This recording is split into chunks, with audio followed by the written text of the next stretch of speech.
Interpretation of ABG is slightly difficult, but if you will understand that reversible equation, you will never forget.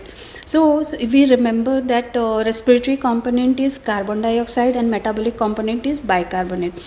We see when carbon dioxide reacts with water in blood, it produces carbonic acid, and this carbonic acid breaks down into bicarbonate plus H plus ion. So this H plus ion determines our pH.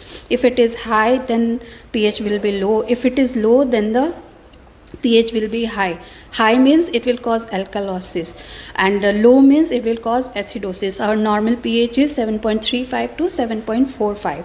Now say if we see this equation, PCO2 plus water, respiratory component, bicarbonate plus H plus ion, metabolic component.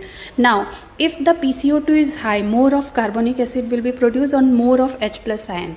So what will happen? More of H plus ion means pH will decrease. So they are going in opposite direction.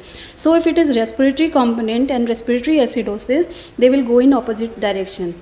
But if it is metabolic cause, say if the bicarbonate is less, then more of H plus ion is there, and so the pH will be decreased. So they are going in same direction. In metabolic, if there is metabolic acidosis, the pH and bicarbonate both will go in same direction, will decrease. So respiratory opposite, metabolic equal.